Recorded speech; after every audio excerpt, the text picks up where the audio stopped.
Ini penting. Kenapa? Untuk menunjukkan kepada publik bahwa pemimpin kita ini masih satu. Masih bersama-sama menangani situasi yang keotik. Alhamdulillahnya Mas, kita ini bukan kayak Nepal kemarin itu loh. Iya, itu udah ngeri. Mas Bud lihat kan yang Iya. Nepal. Tetapi bahwa konteksnya menurut saya tadi yang lebih penting, Mas Budi mohon maaf, simbol dan gestur bahwa Pak Prabowo dan Mas Gibran ini satu kesatuan kompak. Itu yang saya kira belum muncul hari-hari ini, itu penting gitu. Jadi kalau aku Mas, menurutku Pak Syafri tetap aja di Menhan gitu. Tinggal kemudian dalam situasi beberapa bulan ini, 1-2 bulan ini, Presiden Prabowo mencari Menko yang tadi agility ya, lincah. Saya skeptis soal itu karena menurut saya Ferry itu lebih kepada anak muda yang mohon maaf ya nggak percaya semua politisi. Informasi ini saya skeptis Mas Budi. Kalau dia tim ses itu, dia itu skeptis dengan semua politisi kok. Kalau kita lihat medsosnya ya.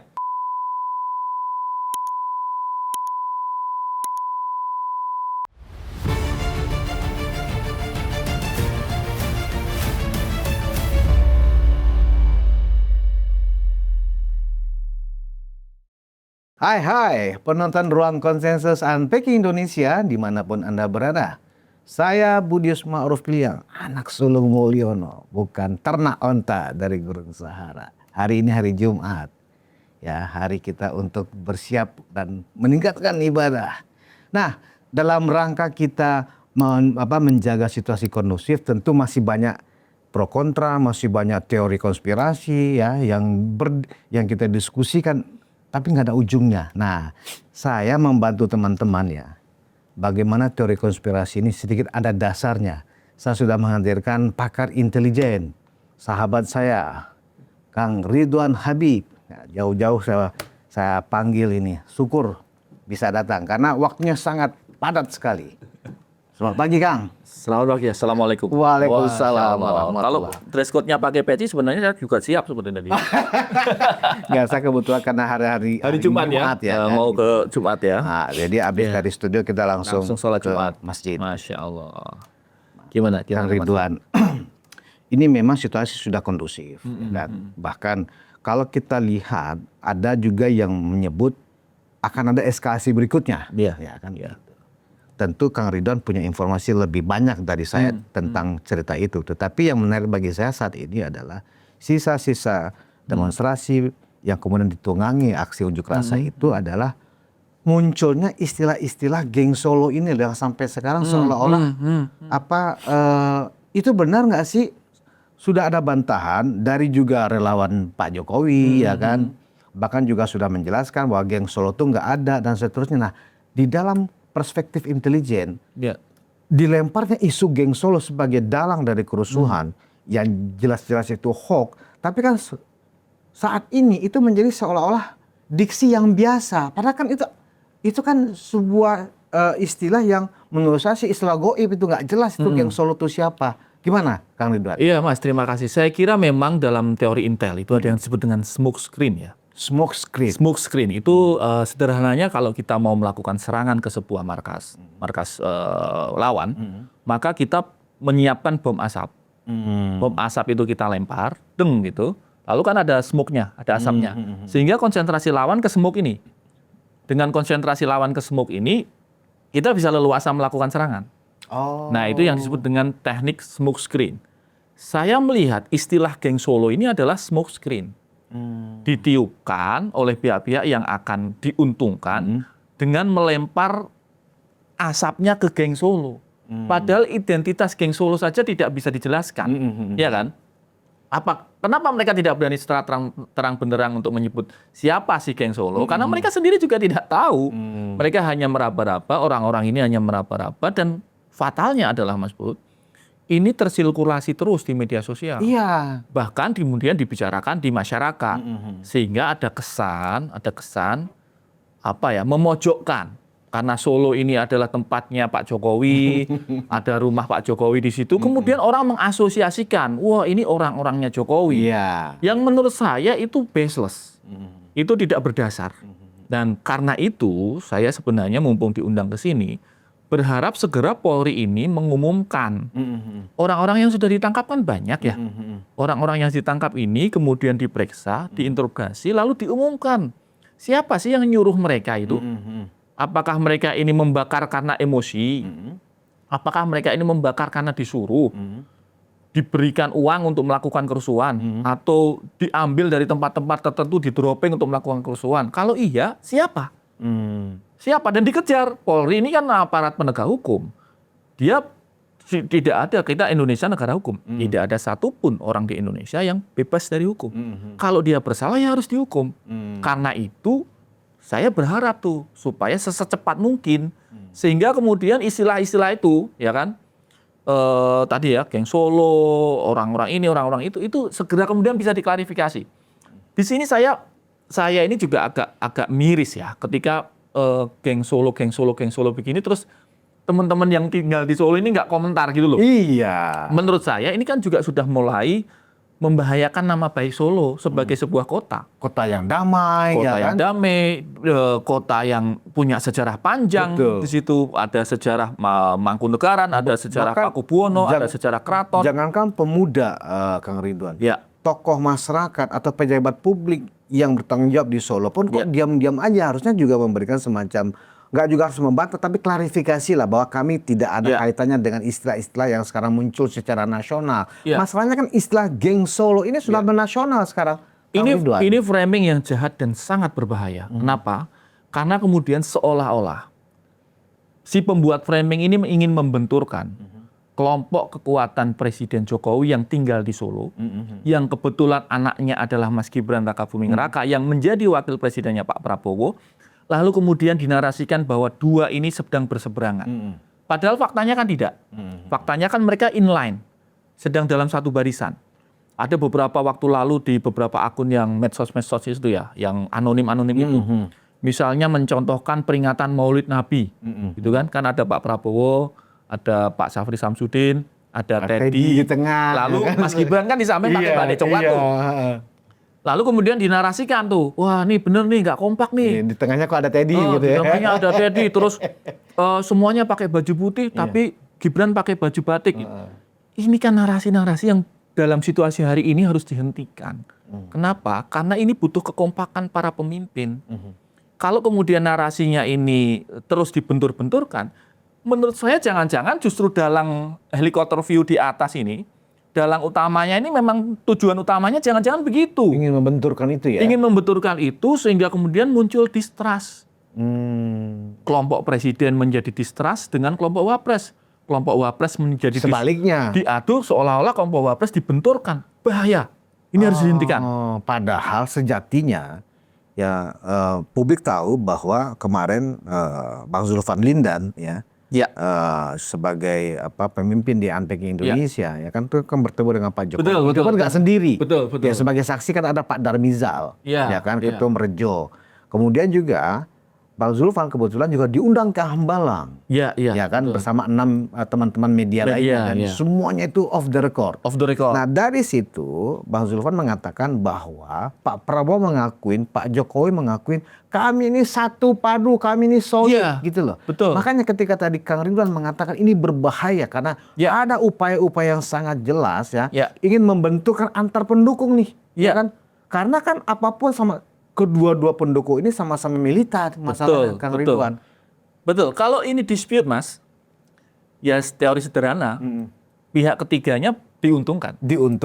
Iya kan? Iya. Kalau kemudian masing-masing ada distrust, masing-masing ada muncul tidak percaya, maka pihak yang diuntungkan jelas ada. Siapa sih yang paling diuntungkan? Ya sekarang yang sedang bermasalah dengan Pak Jokowi, menurut saya. Pihak-pihak yang sedang bermasalah dengan Pak Jokowi, kalau kemudian Mas Gibran ini dipojokkan, mereka merasa mendapat angin. Seolah-olah mereka ingin menunggangi isu demonstrasi ini untuk dalam tanda petik mengkambing hitamkan Mas Gibran dan keluarganya. Bahaya banget loh. Bahaya banget. Nggak mungkin, hakul yakin saya, nggak mungkin seorang Presiden Jokowi, seorang Wapres Gibran, kemudian dituding menjadi biang kerusuhan. Nggak mungkin. Gimana logikanya? Nggak masuk akal gitu. Nah tapi kan mereka nggak pernah mau terbuka. Mereka takut hukum juga kan kalau nuduh kan. Maka akhirnya apa? Geng Solo. Geng Solo. Padahal geng Solo itu siapa?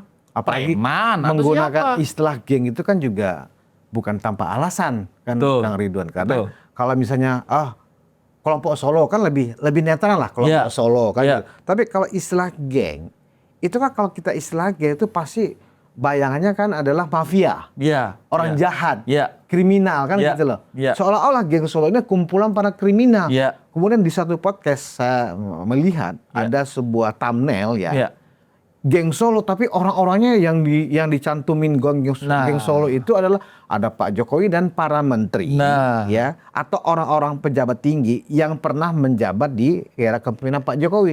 Itulah yang diframing sebagai geng Solo. Jadi ketika kerusuhan kemarin itu, seolah-olah yang mendalangi ini adalah mereka-mereka yang ada di thumbnail. Bahaya sekali. Bahaya itu ya. Bahaya sekali dan publik harus diedukasi bahwa itu tidak benar.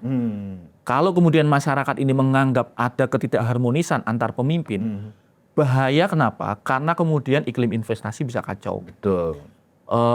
Lembaga negara bisa terpecah. Nanti ada istilah kan ya, lu orangnya mana? Lu orangnya ini apa lu orangnya itu? Bahaya banget. Kalau pemerintahan sudah terdiverse seperti ini, maka yang terjadi adalah api dalam sekam. Tidak hanya di masyarakat nih apinya, sekamnya. Tidak hanya rumput kering di masyarakat, tapi bisa rumput kering di dalam birokrasi.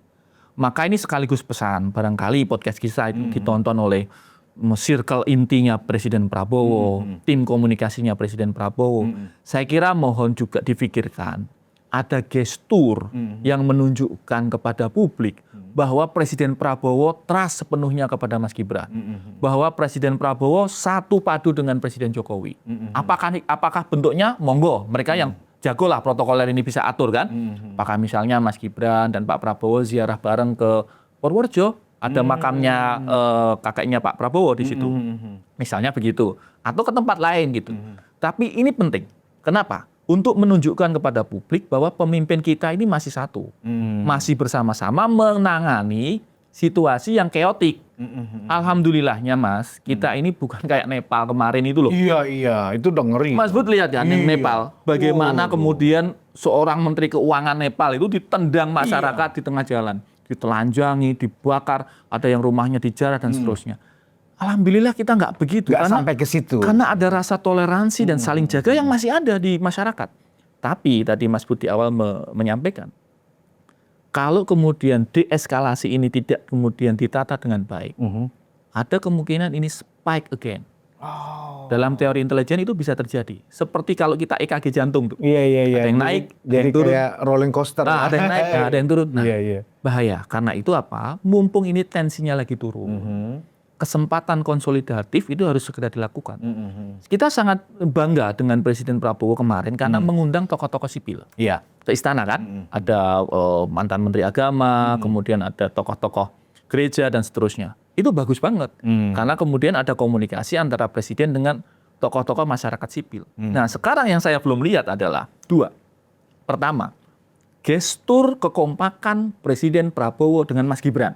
Itu harus dilihatkan Harus lebih di-push. maksimal lagi. Harus di-push ke publik. Saya yakin ini tim komunikasinya. Iya, moga-moga dengar ya. Komunikasinya Presiden. Moga-moga dengar. Ini yang satu. Video kita ini. Pertama itu. Yang kedua adalah gestur kekompakan TNI Polri, Mas. Oh itu juga harus dilihatkan ya. Wah ngeri loh Mas, di bawah itu isu-isu soal oknum tentara terlibat mengumpulkan WA grup anak-anak muda dan seterusnya. Ini kan liar banget. Padahal setelah ditelusuri misalnya, ada satu nomor atas nama kalau nggak salah Peltu atau Praka gitu. Namanya ada kan gitu. Ketika dicari di alamat rumahnya, nggak ada orang ini. Ini kan sudah merupakan skenario blaming, skenario fitnah.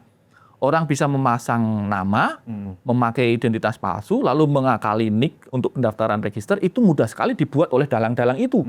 Lalu kemudian di framing bahwa ada oknum tentara terlibat menggerakkan kerusuhan.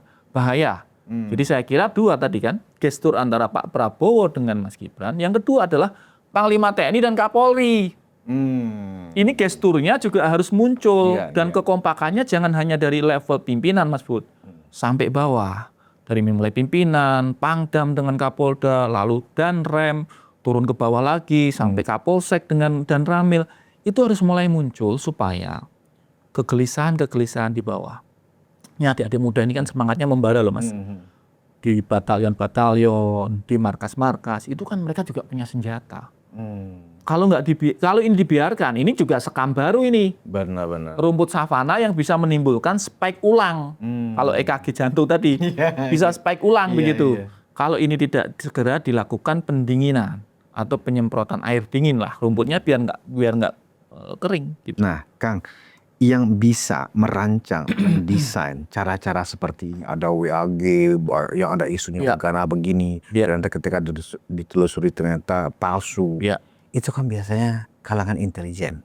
Ya mereka yang paham strategi-strategi cara mengagitasi, melakukan melebar asap tadi seperti itu ya kan. Nah, kalau kita tarik nih, Kang Ridwan, yang selama ini dikenal ya, kelompok yang dikenal anti Mas Gibran ini adalah yang kita sebutnya namanya Forum Purnawirawan Prajurit TNI, ya kan? Yang getol sekali, ya bersemangat sekali, yang masif sekali, ya ingin memakzulkan Wapres Gibran. Nah, dan mereka adalah sebagian besar adalah mantan perwira tinggi, ada juga mantan perwira menengah, ya kan? Dan banyak juga yang mungkin mantan perwira intelijen di BIN misalnya kan begitu. Nah, apakah cara-cara kerja yang menyebabkan kerusuhan kemarin ini mereka ikut menunggangi sebagai sebuah hipotesa? Bukan kita menuduh ya, sebagai sebuah hipotesa karena mereka berlatar belakang orang-orang yang dalam masa dinasnya mengerti cara mengolah seperti ini. Gitu. Nah ini Mas, saya bukannya apa ya, tapi saya mau mengkoreksi dulu bahwa itu bukan intelijen ya, tapi metodologi intelijen. Metodologi beda ya. Kalau kita sebutnya itu cara intelijen tuh nanti kesannya ini lembaga intelijen kan bahaya juga. Oh iya. Metodologi intelijen itu Mas. Itu baru umum ya. Itu umum dan bisa dilakukan oleh siapapun. Karena buku tentang bagaimana intelijen bekerja, strategi intelijen itu ada bukunya. Betul, ada bukunya, ada tekniknya, bisa dilakukan oleh siapapun yang terlatih, ya kan? Bisa dari luar, misalnya ini agen provokator dari luar. Kalau narasi-narasi umum yang beredar misalnya dari Pak Hendro Priyono. Wah ini ada asing gitu kan. Kemudian kemarin Nepal kan jelas banget tuh kalau revolutionnya. Karena kemudian memang diawali dari sosial media yang database-nya di Amerika Serikat memang kalau Nepal. Jadi kalau di Indonesia modelnya seperti itu, sebenarnya kita juga tidak boleh juga Mas menuduh orang per orang atau kelompok per kelompok. Karena ini metodologi yang common sebenarnya. Di komunitas intelijen ini metodologi yang umum. Artinya siapapun sebenarnya yang mempunyai teknik itu bisa melakukan. Tinggal motifnya apa, kan gitu. Nah, sequence ini supaya kemudian tidak menjadi tuduhan, pembuktiannya harus tegas dengan ranah penegakan hukum. Polri harus kita endorse agar berani mengumumkan gitu loh. Saya memahami sekarang kegambangan Bapak Kapolri dalam situasi yang dalam tanda petik secara psikologis nggak bagus untuk beliau kan. Dianggap gagal, kemudian didesak mundur dan sebagainya. Ada mungkin secara mungkin emosi ya, citra psikologisnya yang mungkin agak menahan diri untuk bicara.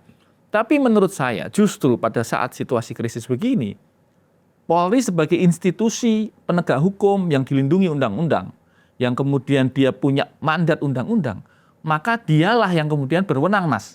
Bukan kita, bukan Mas Budi, bukan saya untuk kemudian menyebut bahwa dalangnya si X, dalangnya si Y. Gitu loh. Ini yang kemudian masyarakat ini nunggu, kok nggak segera gitu. Atau Mas, jangan-jangan kita sudah berpikir sangat konspiratif gitu ya. Kita sudah berpikir konspiratif kan.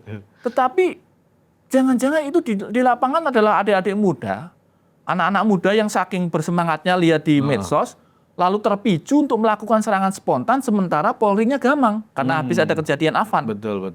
Gamang sehingga kemudian ada lubang-lubang untuk bisa melakukan itu. Jangan-jangan cuma seperti itu gitu. Bukan cuma ya, jangan-jangan seperti itu gitu. Secara Nah, ini kan supaya lari sih seperti itu memang. Supaya kemudian asumsi, konspirasi, tudingan-tudingan yang sama-sama liar tadi itu bisa ketemu satu penyelesaian resolutif. Kalau kita juga menuduh, nanti kita sama yang menuduh orang geng Solo itu Mas. Jangan juga, saya juga nggak sepakat gitu kalau kita menuduh orang. Kenapa? Karena nanti kita sama derajatnya dengan orang yang suka menuduh orang. Meskipun kita melihat ada benang merahnya, meskipun ya, tapi kita lebih baik mengatakan bahwa metodologi intelijen itu memang bisa dilakukan oleh siapapun, dipelajari oleh siapapun asal dia mau kan gitu. Iya, dan dia punya kapasitas, dia punya resources, dia punya logistik, dia punya orang, dia punya teknik, pasti bisa. Gitu loh. Nah, nanti kan dari situ kemudian kita bisa pattern lagi nih.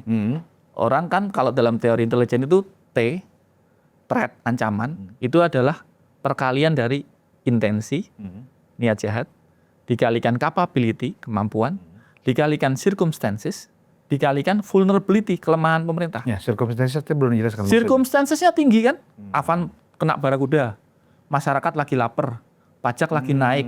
Circumstancesnya tinggi banget, intensi jahatnya ada, capability-nya punya, ada logistiknya mungkin, ada orangnya mungkin siap digerakkan. Circumstancesnya naik setelah Afan kena barakuda itu kan naiknya mulai Kamis malam. Betul. Nah, vulnerability-nya adalah kelemahan internal pemerintah. Itu kan bisa dari kelemahan internal Polri. Barangkali sedang ada friksi di internal Polri sehingga kemudian di masing-masing pimpinan Polri agak ada kegamangan satu sama lain. Mungkin saja itu terjadi. Ada friksi yang kemudian menyebabkan ini diapain ya? Ini dikasih gas air mata atau dibiarin dan seterusnya. Kebingungan-kebingungan itu menyebabkan situasi nggak terkendali kemarin. Nah, kembali ke masalah bagaimana tadi kan Kang Riono mengusulkan supaya kondisi yang sudah kondusif ini tetap terpelihara. Salah satu yang harus dilakukan oleh Pak Prabowo dan juga Mas Gibran adalah melihatkan kekompakan kan gitu ya. Termasuk juga bagaimana teman-teman di Solo ini sudah harus juga mengeluarkan statement setidaknya adalah entah dari kelompok mahasiswanya kah, entah dari tokoh masyarakatnya.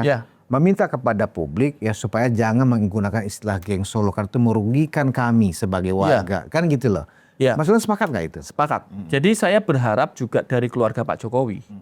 Keluarga Pak Jokowi bicara soal ini kan belum bicara nih Presiden Jokowi ini. Mantan Presiden Jokowi kan belum bicara soal kerusuhan dan sebagainya ini.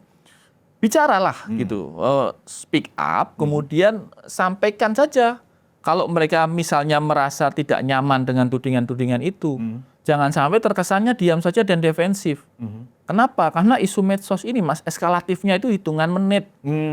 Itu viralitas itu hitungan menit sekarang. Luar biasa ya. Dan kalau tidak ada bantahan menjadi asymmetric information. Iya. Ini yang nuduh geng Solo segini, yang bantah cuma segini. Ya udah ini asimetrik, pasti kalah. Gitu kan? Nah, jadi saya setuju. Pertama tadi teman-teman aktivis Solo, kelompok-kelompok masyarakat sipil di Solo, saya kira juga perlu bersuara. Jangan dong pakai istilah, diam saja ya. Jangan pakai istilah geng Solo lah, gitu kan. Itu kan nama kota yang kita hargai bersama lah gitu. Sebut saja namanya kalau berani. Iya, betul. Gitu kan. Karena kalau sudah menyebut nama itu berarti dia mestinya punya fakta. Betul. Kalau punya fakta dia bisa diuji di peradilan, di polisi dan sebagainya. Jangan kemudian bersembunyi dengan istilah-istilah populer.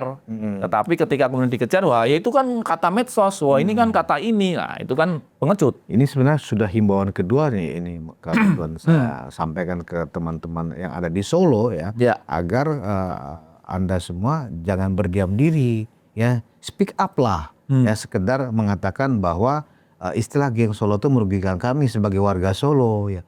Bisa gunakan istilah lain misalnya kelompok Solo. Kalau kelompok kan berarti kelompok itu kan jelas kelompok yang ada di Solo. Tapi kalau geng ya kan berarti orang Solo ini jahat dong kan begitu.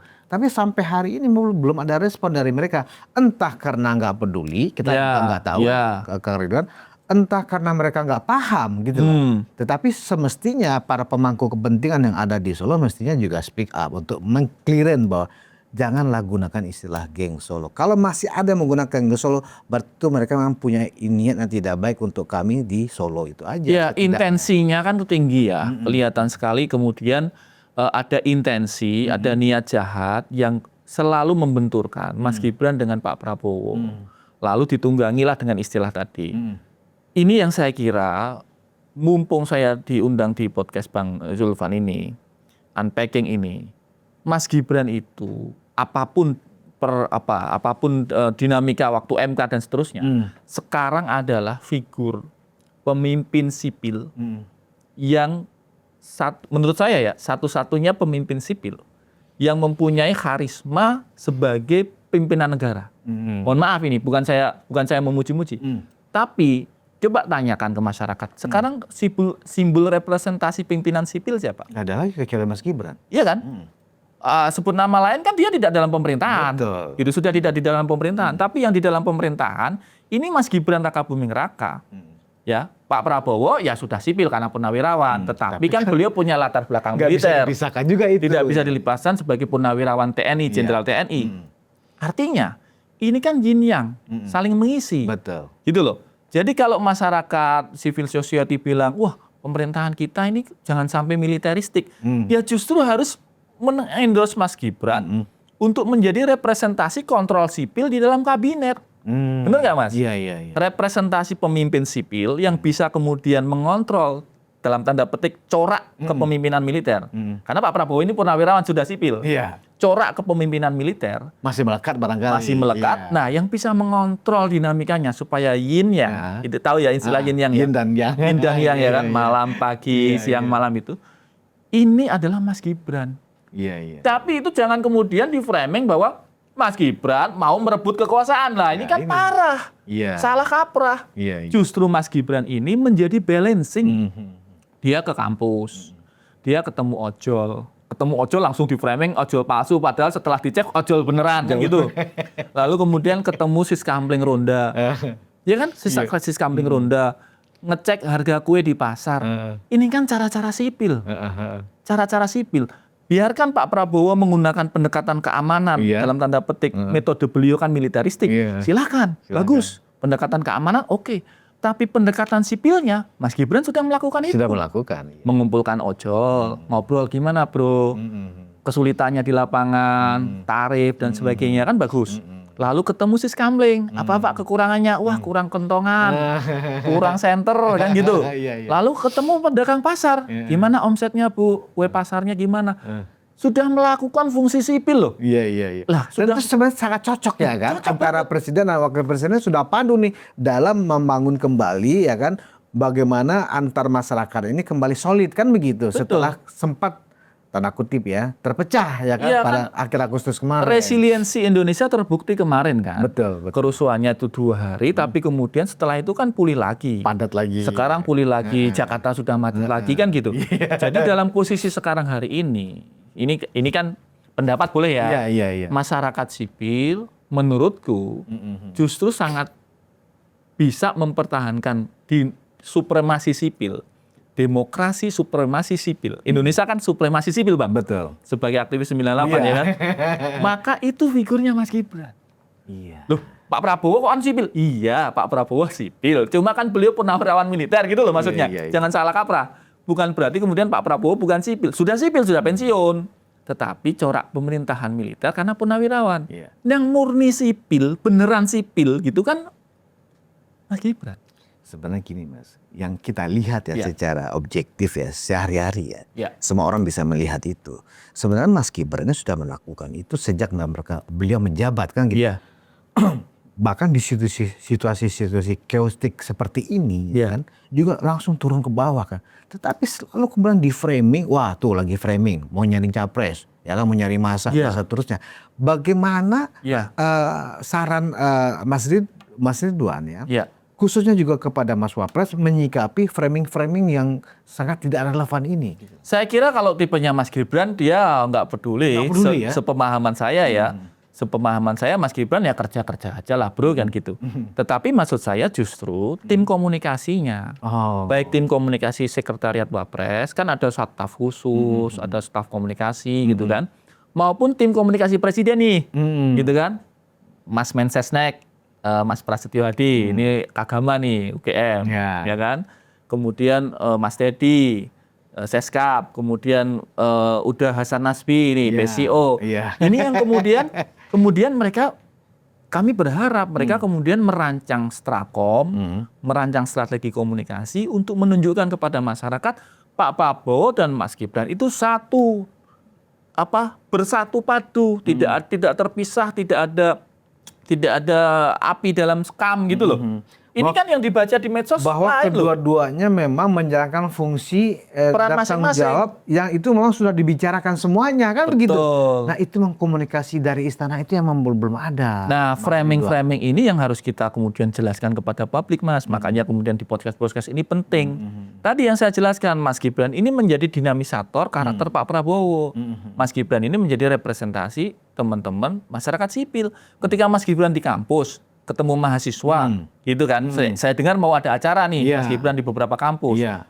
Nanti jangan sampai kemudian kita memframing, wah Mas Gibran ngumpulin mahasiswa, Mas Gibran mau demo, lah bahaya. Padahal itu menjalankan fungsi komunikasi Wapres sebagai representasi pemimpin sipil. Gitu loh. Yang mewakili presiden. Mewakili presiden, wakil presiden namanya kan gitu.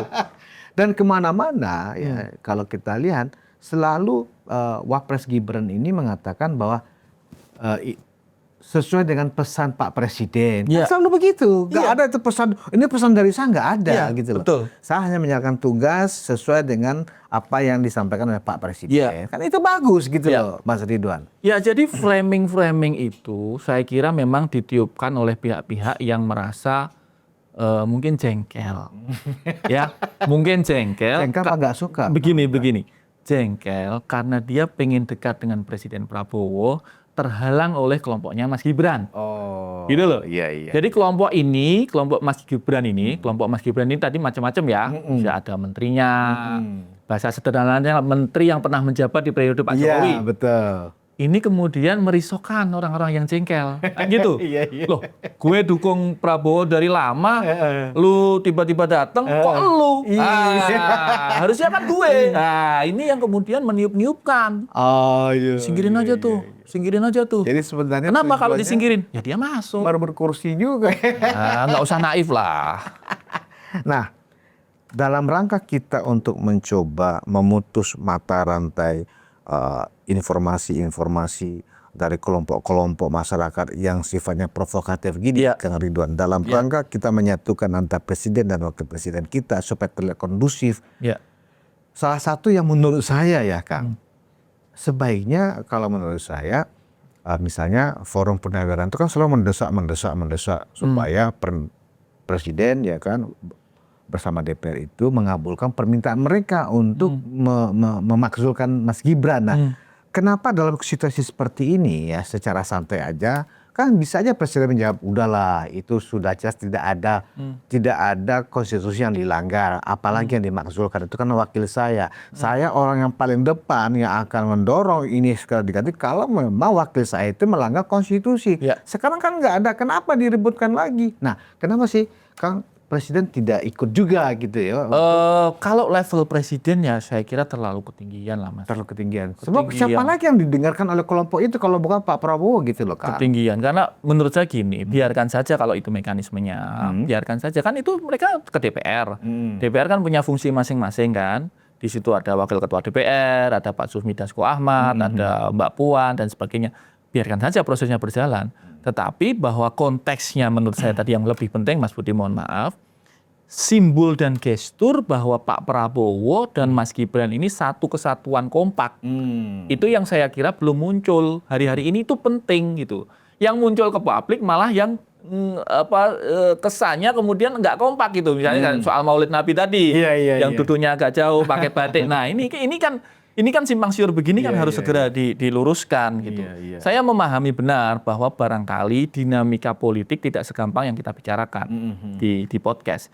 Tetapi dalam concern kami sebenarnya teman-teman aktivis, kampus, masyarakat sipil, ini sungguh berharap balancing antara pemerintahan bercorak semi militer, corak semi militer walaupun itu di negara demokratis, itu bisa diimbangi dengan pemimpin yang sipil murni gitu. Nah ini pakai bahasanya Pak Prabowo nih, aspirasi murni, ya ini sipil murni. Berarti ada yang nggak murni kan gitu. Sipil murninya itu Mas Gibran loh hari ini.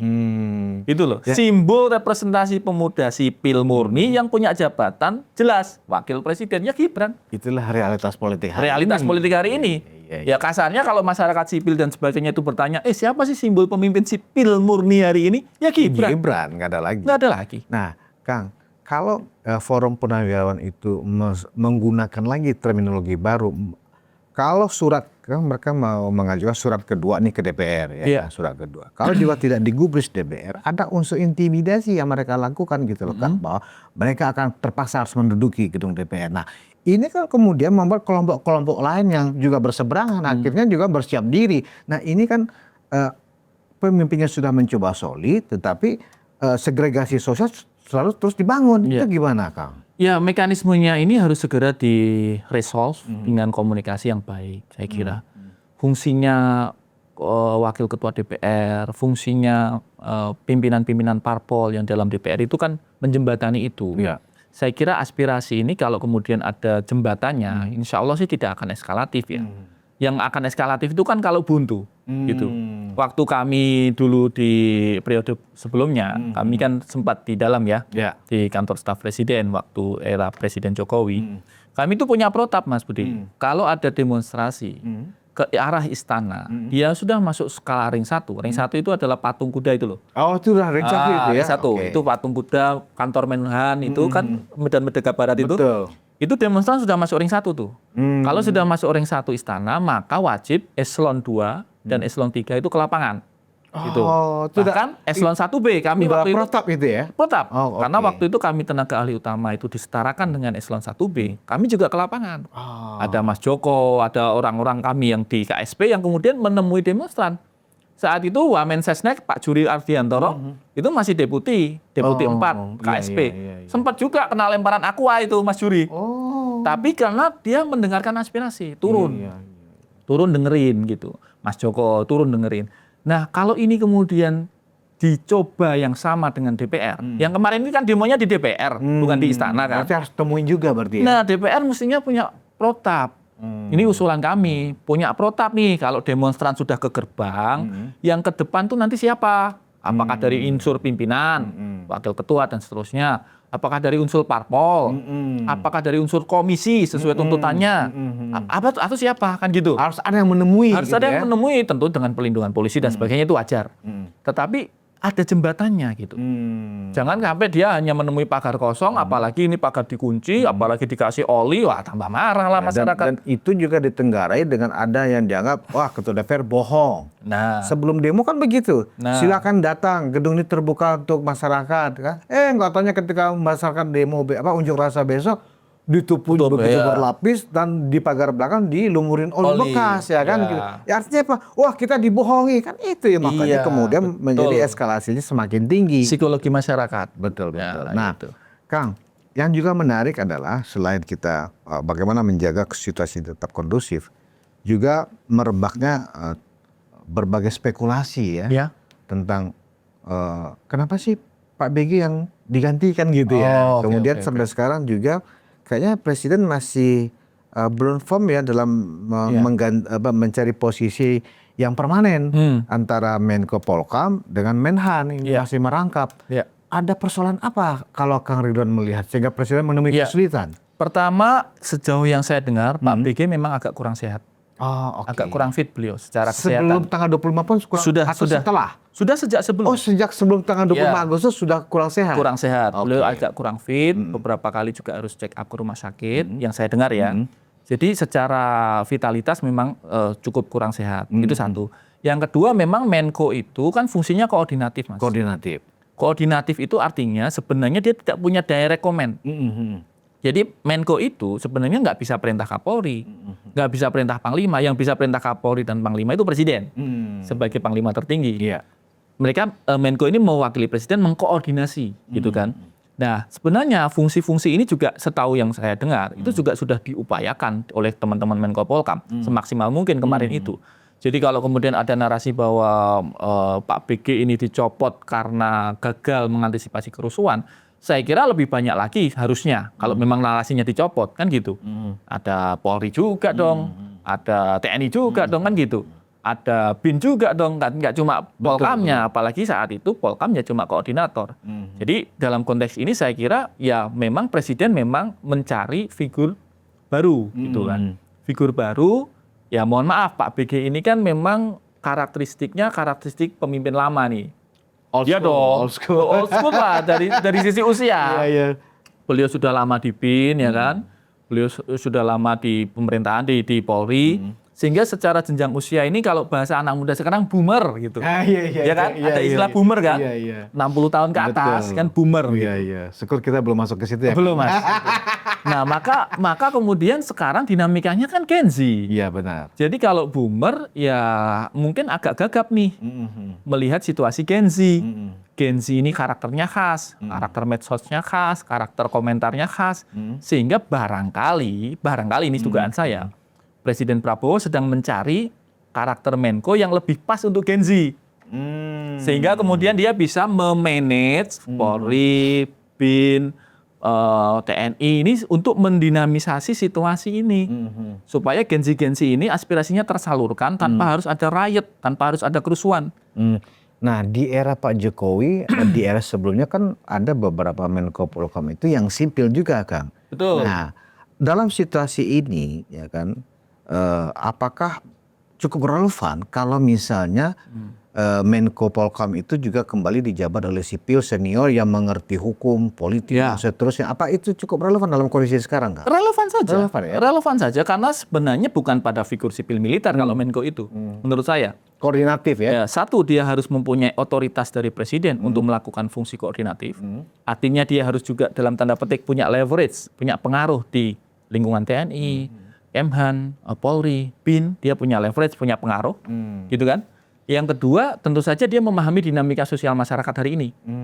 Nah, Mas Budi tadi menyebut pemimpin sipil, barangkali mungkin dinamikanya memang sekarang kan lihat aktivitas masyarakat sipil. Jadi mungkin bisa lebih mendengar aspiratif, mungkin begitu ya. Walaupun kita tidak harus memisahkan sipil militer sih sebenarnya dalam konteks Menko gitu. Nah, sekarang juga kita melihat Kang Ridwan, posisi Menko itu kan sebenarnya berarti Menko Polhukam yang sebenarnya masih ad interim ya. Ya, betul. Pak Safri kan tetap di posnya sebagai Menteri Pertahanan. Ya, kan betul, begitu. Menteri Pertahanan. Kalau sekiranya, ya kalau memang Pak BG itu menurut penilaian Presiden memang sudah mungkin karena faktor kesehatan ya kan, didefinitifkan saja Pak SS di Menko dan kemudian mencari pengganti Menhan yang definitif, apakah itu juga bagian dari strategi yang juga cukup taktis menurut Kang Ridwan? Saya sih melihat Pak Safri ini sudah melakukan banyak strategi untuk Kementerian Pertahanan. Visi beliau untuk Kementerian Pertahanan itu sudah panjang. Dan pemilihan Presiden Prabowo agar Pak Safri menjadi Menhan, itu kan karena rekam jejak Pak Safri yang memang lama berdinas di Kementerian Pertahanan. Betul. Dulu kan pernah Sekjen, pernah Wamen juga. Nah, jadi lama sekali kan beliau di Kementerian Pertahanan, sehingga defense postur kita, postur pertahanan kita itu beliau sangat paham. Strategi alutsista, pembelian alutsista, semua rencananya, modernisasi alutsista, Pak Safri paham. Jadi kalau aku Mas, menurutku Pak Safri tetap aja di Menhan, gitu. Tinggal kemudian dalam situasi beberapa bulan ini, 1-2 bulan ini, Presiden Prabowo mencari Menko yang tadi agility ya, lincah, agile gitu, agility-nya bagus, luwes dan lincah, yang kemudian dia bisa melakukan fungsi koordinatif. Kan ini koordinatif, yang punya perangkat itu kan bukan Menko Polhukam, Menko Polhukam nggak punya orang di daerah, yang punya orang di daerah itu Polri, TNI, Kemendagri, jangan salah, BIN. Oh, ini saya penting, mumpung ingat, Kemendagri kok nggak disebut? Itu bagian dari Menko Polhukam loh. Dan jangan lupa di Depdagri, Kemendagri itu Mas, ada Direktur Kewaspadaan Nasional. Eselon 2 itu. Direktur Kewaspadaan Nasional ini punya jejaring ke provinsi-provinsi namanya Forum Kewaspadaan Dini. Forum Kewaspadaan Dini anggotanya apa? Masyarakat, tokoh NU, tokoh Muhammadiyah, kampus. Jadi ini fungsi-fungsi yang bisa berjalan sebenarnya. Intelijen dalam negeri itu ada, intelijen Kemendagri itu ada dengan Direktur Kewaspadaan Nasional itu. Mestinya juga bisa dilakukan pencegahan kerusuhan oleh mereka. Nah, memang sebenarnya itu kan hak prerogatif presiden ya.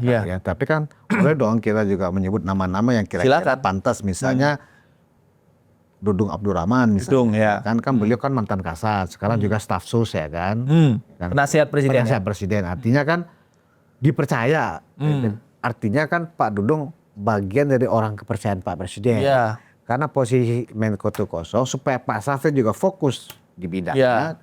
Kalau merangkap ini kan beliau juga bingung nih ya kan, pasti jadi koordinator, sekaligus juga punya nomenklatur sendiri, punya departemen sendiri yang juga harus diseriuskan kan begitu. Nah, betul.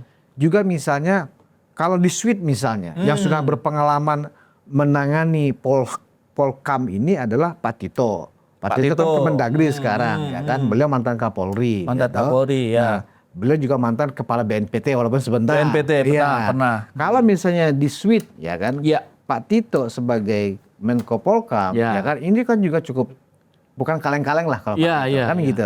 Nah, tinggal mencari siapa pengganti Mendagri ya kan. Betul. Nah, itu sebagai sebuah usulan menurut Kang Ridwan ini cukup menarik ya? Ya, menarik Mas, menarik. gitu ya? Sah-sah saja kita bicarakan, kan kita juga podcast gitu kan. Kita tidak membahas ini dalam forum kabinet kan. Iya. Fine-fine aja. Jadi kalau misalnya Pak Dudung, itu kan karakter beliau sebagai Kepala Staf Angkatan Darat kan juga sudah kelihatan kemarin bagaimana. Apakah beliau lebih cocok menjadi Menko Polkam ataukah menjadi Menhan misalnya kan gitu. Bisa juga kan? Karena Rotasi punya kan? punya pengalaman juga di Betul. TNI Angkatan Darat misalnya. Berarti kalau dia jadi Menhan berarti Pak Syafrinya tetap di Menko Polkam definitif kan gitu. gitu. Atau seperti itu. Atau kemudian tadi dia jadi Menko Polkam. Nah kalau Mas Tito itu sebenarnya konteks pengalamannya cukup panjang loh. Cukup panjang. Dia berdinas sebagai Kapolri, kemudian menjadi Mendagri, dan dipercaya lagi menjadi Mendagri. Ini kan timeline operasinya itu panjang. Iya. Apalagi beliau memahami banget lah dengan karakter dinamika sosial. Betul. Dia kan profesor Iya. counterterorism gitu kan. Jadi sebenarnya kalau Mas Budi bilang, cocok nggak Mas itu jadi Menko? Cocok aja. Kembali kepada prerogatif presiden. Kira-kira Pak Prabowo nyamannya yang bagaimana? Kalau Mas itu aku yakin sih memahami Gen Z gitu kan. Karena dia juga main medsos, dia ngelihat dinamika medsos, tahulah gitu. Tapi lagi-lagi kita tunggu Presiden Prabowo memilih orang yang tepat. Oke. Ini terakhir nih. Ya, sudah mau adzan Jumat ini. Iya. Ada sekitar 15 menit lagi, Kang Ridwan. Terakhir, Kang Ridwan, ini kan sekarang ada pro kontra juga yang masih seru dan viral juga tentang semacam perseteruan ya antara Mabes TNI dengan seorang influencer, anggaplah begitu ya, Ferry Irwandi ya. Irwandi ini. Tapi saya tidak membahas perseteruan mereka. Oke. Saya membahas isu yang mereka perdebatkan masalah akan adanya darurat militer. Kan itu tuh sebenarnya. Kalau menurut TNI, Ferry ini semacam menuduh gitu loh bahwa sebenarnya sudah disiapkan konsep bahkan perpu darurat militer itu oleh pihak TNI.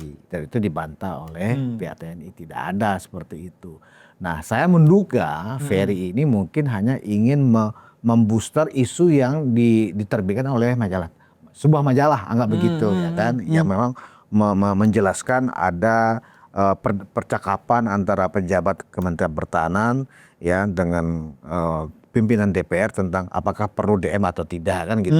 Nah, kalau menurut Kang Ridwan dalam kondisi seperti kemarin, akhir Agustus kemarin itu, pasca munculnya martir yang bernama Afan Kurniawan itu ya kan, apakah memang cocok atau relevan ada isu ya atau disiapkan perpu darurat militer itu untuk ditandatangani oleh presiden? Saya kira tidak relevan juga. Tidak relevan. Tidak relevan karena kan bukan berarti kemudian militer tidak boleh membantu Polri, boleh-boleh aja. Tapi dalam konteks darurat militer itu kalau sudah ada eskalasi bersenjata kan, kelompok bersenjata, misalnya dulu waktu GAM, waktu GAM Aceh, kemudian ada DITI, itu kan skalanya baru bisa didarurat militerkan.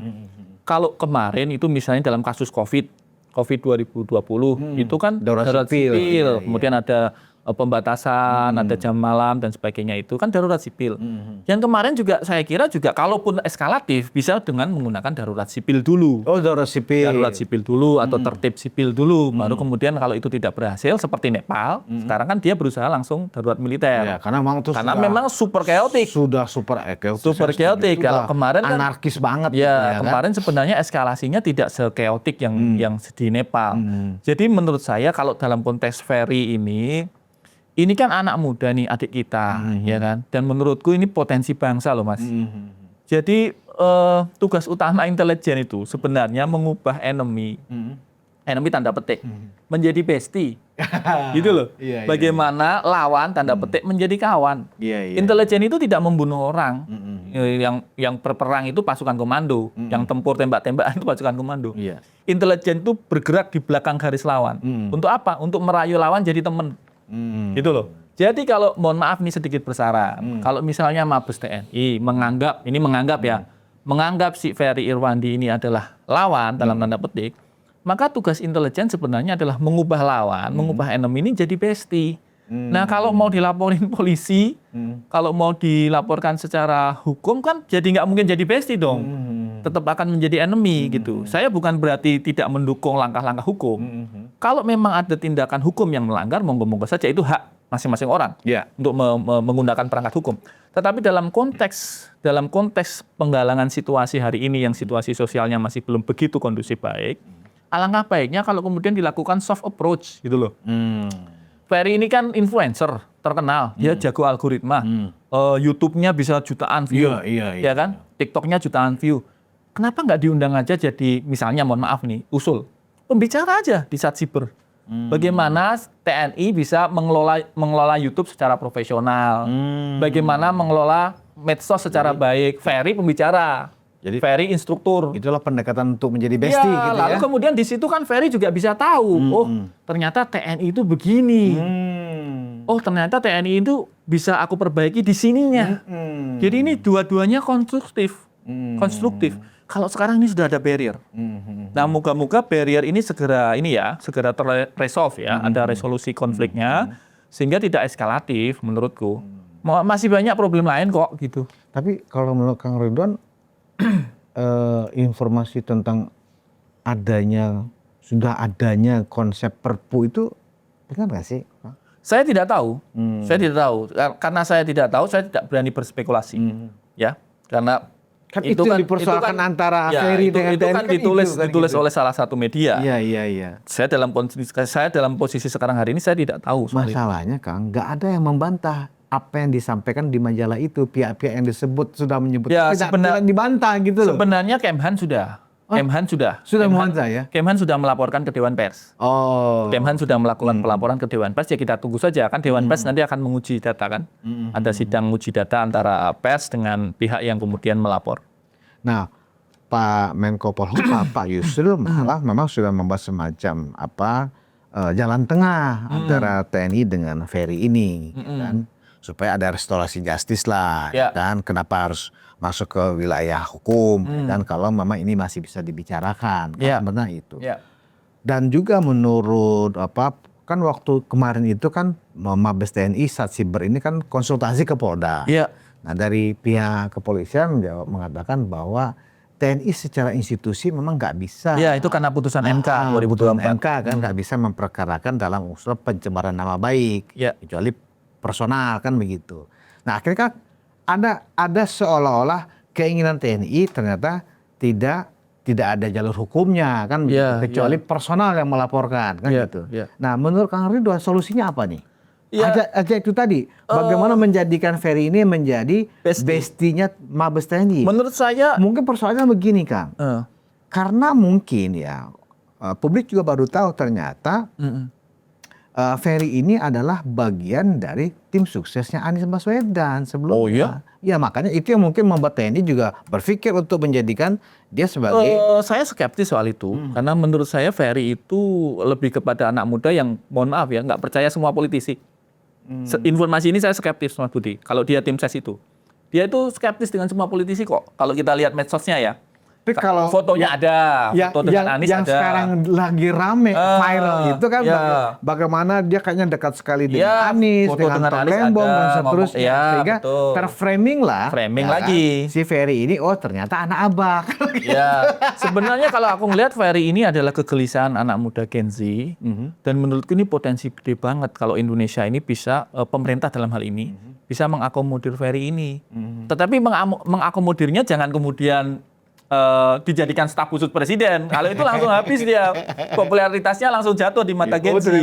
Cari pangkat, cari kursi jangan juga, begitu. Gitu ya. Metodenya bukan begitu. Teman-teman seperti ini, anak-anak muda yang punya bakat begini, mereka punya karakter yang khas kok. Karakter khasnya itu adalah dialogi sebenarnya.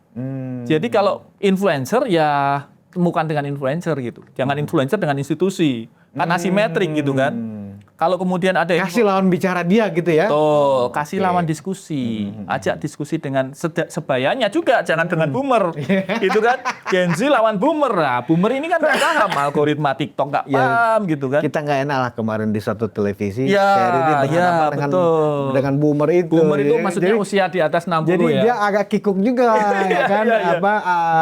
Boomernya ini. Iya, karena tergagap-gagap dengan berbagai macam data yang dimiliki anak-anak Gen Z. Gitu Mas. Kang Ridwan tadi mengatakan bahwa orang seperti Ferry ini orang skeptis terhadap semua politisi. Terhadap semua politisi. Ya, menurut saya ya. Terkonfirmasi ya? Ya dari postingan-postingan dia. Oh, oke. Postingan-postingan dia itu selalu skeptis terhadap pernyataan politisi apapun, even Anies, even Tom Lembong gitu. Jadi kalau saya sih nggak yakin dia tim ses gitu. Kalau dia tim ses begitu, Tim pendukung atau tim yang terafiliasi nggak yakin sih aku. menginginkan Anies sebagai presiden. Nggak yakin. Itu framing yang kita di media sosial. Saya nggak yakin juga. Karakteristik Ferry kayaknya nggak gitu. Ada potongan orasinya Ferry ini berkampanye gitu bahwa kita butuh revolusi, kita butuh pemimpin yang baru, yaitu adalah Anies kayak gitu loh. Ada videonya. Aku belum nonton. Iya. Belum Nanti aku kasih lihat kan. boleh karena aku belum nonton. Saya jujur aja kan, kan juga nggak tahu dengan anak ini ya kan. Iya. Saya pikir selama ini anak ini kan juga bagi saya ketika ada anak-anak muda yang dipanggil di podcast yang Deddy Corbuzier berarti anak-anak yang spesial kan gitu. Dia sudah beberapa kali di sana. Iya betul. Nah sebelumnya saya pikir anak ini memang anak yang concern tentang bagaimana anak-anak Gen Z ini punya tempat ya di dalam kedudukannya di masyarakat dan pemerintah kan gitu. Ya orang independen kayaknya. Independen. Tetapi saya menjadi kecewa dengan Ferry ini ketika ternyata entah itu video yang editan AI atau benar itu real, yang terlihat adalah dia ternyata anak abah, dia adalah pendukung Anies yang ditenggarain sebagai pemimpin yang ingin menegakkan khilafah di Indonesia, kan begitu framingnya, atau Islam kanan lah istilahnya. Kalau itu sih saya yakin hoax kalau itu. Yakin hoax karena gitu kalau Ferry sih aku nggak ngelihat kanannya. Nggak lihat kanannya. Nggak lihat sama sekali. Saya kan peneliti terorisme. Saya punya rekam jejak meneliti teror itu sejak tahun 2005. Nama itu nggak ada. bukan nama itu, tetapi karakteristik Ferry itu sama sekali nggak masuk dalam radar simpatisan kelompok kanan. Kanan dalam tanda petik ya. Gitu. Jadi simpatisan kelompok ini tuh punya kekhasan sendiri gitu. Punya kekhasan sendiri dan itu sama sekali bertolak belakang dengan karakter Ferry. Ferry ini kayak anak muda yang rebel gitu ya. Rebel ya. Anak muda rebel dalam tanda petik, rebel yang pingin punya tatanan baru, punya konsep-konsep baru yang liar tapi sebenarnya kalau didengarkan mungkin ada yang oke. Nah, channelnya yang belum match gitu. Padahal sebenarnya pemerintah kan punya Deddy Corbuzier. Iya. Staf khusus Menteri Pertahanan. Betul. Sementara channelnya Ferry pernah kolaborasi dengan Deddy Corbuzier. Iya. Sebenarnya ini bisa pintu tuh. Oh. Tapi nggak tahu apakah pintunya tutup. Oke. Nggak ngerti kita kan bagaimana antara Deddy dan Ferry. Ini mereka yang tahu. Tapi sebenarnya kan ini pintu sudah terbuka dari lama. Gitu loh. Kalaupun Ferry punya kritikan terhadap pemerintahan Prabowo, sebenarnya apalagi soal darurat militer. Karena Deddy Corbuzier staf khusus Menhan. Kenapa dia nggak bicara aja di podcastnya Deddy? Ded, gue mau bicara Ded, lu bener nggak sih usulin darurat militer kan gitu? Iya, kan staf khusus Menhan. Exactly. Kan gitu. Nah, karena ini ada pintu yang tertutup, lalu yang terjadi adalah asymmetric information. Institusi melawan Ferry. Influencer. Kurang bagus. Nggak matching juga. Nggak matching. Ya, kan? Gitu. Saran Kang Ridwan kepada Mabes apa? Kalau Mabes TNI menurutku ya perbaiki medsosnya, satu. Perbaiki medsosnya. Dua, kalau memang itu Ferry memang benar ada pelanggaran hukumnya, ditunjukkan kepada publik supaya kemudian masyarakat, terutama adik-adik Gen Z ini, tidak berpikir Ferry ini dibungkam. Gitu loh. Apa yang dia disebut melanggar hukum tuh di mananya? Di mananya? Gitu. Dan itu dijelaskan gitu. Jangan cuma kami menduga ada indikasi ini. Kami sudah menemukan. Nah, itu kan harusnya membuat orang disebutkan dan menemukan apanya. Menemukan gitu apa? Ya? Apakah postingan, apakah statement, apakah apa yang silakan kemudian masyarakat yang menilai. Karena Karena memang TNI nggak bisa melaporkan Ferry dalam konteks pencemaran nama baik, nggak bisa. Sudah nggak bisa kalau itu. Jadi ranah yang paling tengah-tengah. Kalau memang TNI memiliki semacam mens rea, kami sudah menemukan unsur tindak pidana yang dilakukan Ferry. Press conference aja, jelaskan mana yang menurut Mabes, ini loh yang menurut kami ini sudah mencemarkan nama baik. Faktanya kan begini, ini loh yang disampaikan Ferry, faktanya kan begini. Ya, jadi Mas sebenarnya adik-adik Gen Z di Mabes TNI itu juga banyak loh. Oh banyak ya? Iya dong, saya kan ya orang bisa ngecek lah. Saya juga menjadi pengajar di beberapa kursus-kursus di Mabes TNI. Sehingga saya tahu nih adik-adik muda Letnan 1, Letnan 2 yang sebenarnya juga main medsos. Mereka juga gemes, mau bantah Ferry itu gemes. Mau bantah Ferry. Jadi semua pernyataan Ferry di mata Gen Z itu juga nggak dianggap 100% benar. Oh, oke. Gen Z-nya TNI ini juga gemes mau bales. Cuma karena TNI ini terikat ranking komando, nggak mungkin Letnan 1, Letnan 2 balah bantah Ferry. Nanti dia di secara komando bersalah. Tapi kegelisahan itu muncul. Di WhatsApp itu muncul. Wah, ini sebenarnya nggak bener nih kata Ferry, ini sebenarnya nggak gini ya. Itu kan muncul. Nah, tinggal para pimpinan nih, bintang 1, bintang 2-nya mengakomodir adik-adik Gen Z TNI ini, kumpulin. Yuk brainstorming. Menurutmu Ferry gimana sih? Ngomonglah mereka, tek, rangkum. Ferry-nya diundang. Bro, lu begini, faktanya apa? Aku yakin kalau channel ini jalan, wah malah bagus banget buat TNI. Serius, itu bisa memulihkan kredibilitas TNI. Iya, apalagi Ferry ini kan memang followernya juga sangat banyak. Wah, iya. Jutaan ya. Jutaan. Iya. Kalau dia ngomong di Clipper. Ya, kalau kita ngomong Clippernya paling ya belum jutaan ya. Kang Ridwan Habib, terima kasih. Mas Budi. Diskusinya Terima menarik kasih. sekali. Terima kasih. Penonton Ruang Konsensus, sebenarnya saya terbiasa untuk mengambil benang merah dalam diskusi yang saya lakukan dengan narasumber saya, tapi kali ini rasanya saya tidak ingin mengambil benang merah karena ini kalau istilah orang ini kayaknya daging semua, tulangnya dikit ya. Kira-kira itu aja diskusi kita, dan saya yakin ini banyak sekali kita bisa mengklarifikasi teori konspirasi yang beredar liar di sosial media. Nah, karena Kang Ridwan ini adalah seorang pengamat, seorang pakar di bidang intelijen, jadi setidaknya informasi atau penjelasan yang diberikan oleh Kang Ridwan terkonfirmasi bisa dipertanggungjawabkan. Demikian, terima kasih atas perhatian Anda. Wassalamualaikum warahmatullahi wabarakatuh.